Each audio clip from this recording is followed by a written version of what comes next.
Hello guys, എല്ലാവർക്കും സുഖമല്ലേ?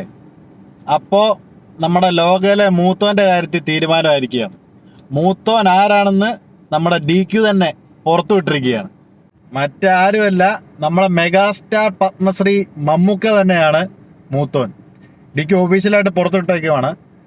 എന്തെന്ന് വെച്ചാൽ നമുക്ക് ആ സിനിമ കാണുമ്പോൾ തന്നെ മനസ്സിലാകും. പക്ഷെ അതിൽ ഒരു ക്ലാരിഫിക്കേഷൻ വരുത്താൻ വേണ്ടി മമ്മൂക്കയുടെ ബർത്ത്ഡേ ആയ സെപ്റ്റംബർ 7 തന്നെ DQ അത് പുറത്തുവിട്ടിരിക്കുകയാണ് ഒഫീഷ്യലായിട്ട്.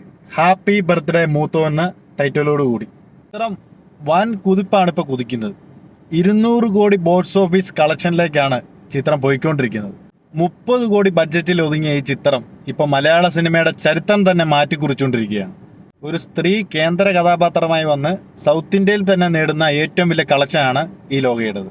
എന്തായാലും ഒരു മലയാള സിനിമ പ്രേക്ഷകൻ എന്ന നിലയിൽ നമുക്ക് ഓരോരുത്തർക്കും അഭിമാനിക്കാവുന്ന നിമിഷമാണിത്. ഫസ്റ്റ് ചാപ്റ്റർ ആയിട്ടുള്ള ലോക ചന്ദ്ര ഇങ്ങനെയാണെങ്കിൽ ബാക്കി 4 ചാപ്റ്ററും എന്ത് കിടുവായിരിക്കും. കട്ട വെയിറ്റിംഗ് ആണ്, കട്ട വെയിറ്റിംഗ്. മലയാള സിനിമയുടെ ആദ്യത്തെ യൂണിവേഴ്സൽ സിനിമ ചരിത്രം കുറിക്കാൻ പോകുന്നു. അപ്പോൾ അടുത്ത വീഡിയോയിൽ കാണുന്നത് വരെ ഓക്കെ ഫ്രണ്ട്സ്.